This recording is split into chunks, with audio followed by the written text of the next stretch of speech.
My fiancé texted, "I'm at my grandma's funeral. Don't call. I need space to grieve." I saw her on a live stream at Coachella with her ex. I replied, "My condolences." Then I sent the live stream link to her parents, who were eating lunch with her dead grandma. When she came home to find her bags on the porch and her parents waiting. I, 32M, am a forensic accountant. My job is to find the money, trace the lies, and present the evidence. I don't deal in feelings when the numbers don't add up. I deal in audits. If there is a discrepancy, I find it. I look for the missing decimal point that reveals the embezzlement. My life is organized, logical, and transparent. I've been engaged to Jessica, 28F, for 6 months. Jessica is lively. She loves festivals, parties, and experiences. She calls herself a free spirit, which usually means expensive taste. I tolerated it because she was fun, and frankly, she brought some color into my gray, spreadsheet-filled life. But recently, her fun started costing a lot, both financially and emotionally. Last Wednesday, Jessica came home in tears. She collapsed onto the sofa, sobbing into her hands. "It's Grandma," she wailed. "She passed away this morning. It was sudden. Mom is a wreck." I was devastated for her. I know her grandma, Nana Rose. She's a tough, no-nonsense woman who makes killer lemon bars and cheats at canasta. "I'm so sorry, Jess," I said, hugging her. "I'll come with you. Where is it happening?" "She was in Florida," Jessica sniffled, "visiting her sister. So we have to fly down there for the service on Saturday. Mom is already there. She doesn't want anyone else around, just immediate family. She's really private about grief. Please understand." It felt weird. I'm her fiancé. I'm family. But I respected her grief boundary. "Okay," I said. "I'll send flowers. Take my card for the flight and hotel. Book whatever you need." She booked a flight for Thursday morning. She left with a suitcase that seemed a bit trendy for a funeral. Lots of fringe. But who am I to judge mourning attire? Friday passed. She texted me sporadically. "So sad here. Mom hasn't stopped crying. The viewing is tonight. I'm exhausted." Saturday afternoon, I was at home working on a complex fraud case involving a shell company in Panama. I needed a brain break, so I opened Instagram. I follow a popular music blog because they sometimes post about industry trends. They were live streaming from Coachella. I watched it idly, sipping my coffee, glad I wasn't in the desert heat. The camera panned across the VIP Rose Garden section near the main stage. And there she was, Jessica. She wasn't wearing black. She was wearing a neon crochet top, glitter on her face, and denim shorts that were definitely not funeral appropriate. And she wasn't crying. She was sitting on the shoulders of a guy. Not just any guy. Kyle. Her ex-boyfriend from college. The DJ who she swore she blocked 3 years ago because he was toxic. I stared at the screen. I felt that cold, familiar sensation I get when I find a hidden bank account in a divorce case. The adrenaline of the catch, the clarity of the lie. I didn't get angry. I got tactical. I screenshotted the live stream immediately. Timestamp 3:45 PST. Then I zoomed in. She was holding a drink, she was laughing, she looked very alive for someone in deep mourning. I pulled up her location. She had turned off Find My Friends, claiming her battery was dying. But she forgot one critical detail. She used my Uber account. She didn't use her own because she wanted the Uber Black status that my corporate account provides. Entitlement is a predictable variable. I opened the Uber app. Recent ride, Palm Springs Airport to Indio, CA. Time, Thursday. Cost, $185. Charged to my Visa. She used my card to fly to LA, not Florida, Uber to Coachella, and party with her ex, all while her dead grandma was supposedly being lowered into the ground on the other side of the country. I picked up my phone. I texted her, "How's the service? Holding up okay?" She replied instantly, "It's so hard, babe. Just finished the eulogy. Everyone is crying. It was beautiful but exhausting. Going to sleep now. Don't call. I need space to process." Going to sleep. It was 4 p.m. in California. The sun was blazing in the live stream. I typed back, "My condolences." Attached, the screenshot of her on Kyle's shoulders. Attached, the Uber receipt showing the drop-off in Indio. Then I made a phone call. I called her mother, Linda. Linda lives 20 minutes away in the next town. "Hi, Mike," Linda answered cheerfully. "How are you on this lovely Saturday?" "I'm okay, Linda. I just wanted to check in." "How are you holding up?"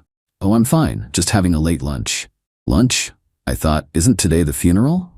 "Funeral? Whose funeral?" "Grandma Rose's." Rose is sitting right here eating a tuna melt. Do you want to say hi? I put the phone on speaker. Actually, Linda, I think you should see something. I texted Linda the link to the Coachella livestream and the screenshot. Jessica told me Rose died in Florida. She used my credit card to fly to Coachella with Kyle. Silence on the line. The kind of silence that precedes a nuclear explosion. Then, Grandma Rose's voice in the background, sharp as a tack. Is that Jessica? With that bum Kyle? I thought she was at a work conference, and why am I dead? I feel fine. She's not working, Grandma, I said. She's grieving. Apparently, your passing was very sudden. Linda gasped. She said I was dead? No, she said Rose was dead, but she said you were a wreck. I am going to be a wreck, Linda said, her voice turning into pure steel. A train wreck for her. Mike, pack her bags. Way ahead of you, Linda. Pack them, Linda commanded.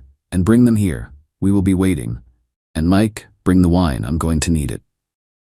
Phase 1. I didn't sleep. I executed the audit. I packed everything, her clothes, her shoes, her festival gear that was in the wash, her collection of overpriced crystals, her vision boards. I didn't pack them nicely. I used black heavy-duty contractor bags, the kind used for demolition debris.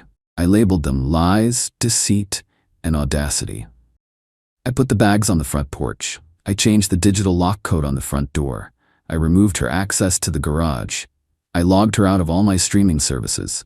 I canceled her supplementary credit card, which stopped the bar tab she was currently running up in Indio. I sat on the porch with a beer and waited for the fallout. Phase 2, Sunday morning. My phone blew up. 52 missed calls from Jessica. Text, Mike, please let me explain. It was a mistake. Kyle was just there. We ran into each other. My card is declined. I can't buy water. It's hot. Why is Mom posting pictures of Grandma? I thought she died?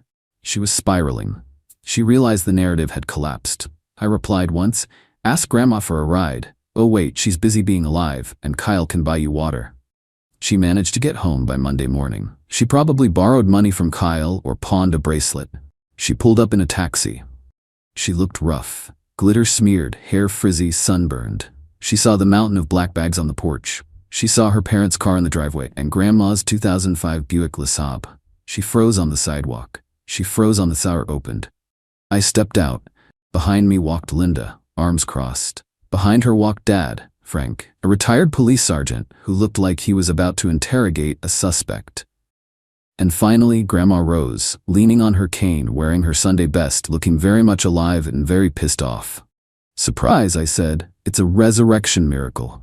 Jessica dropped her carry-on. Mike, Mom, Grandma. Don't Grandma me, Grandma snapped, stepping forward.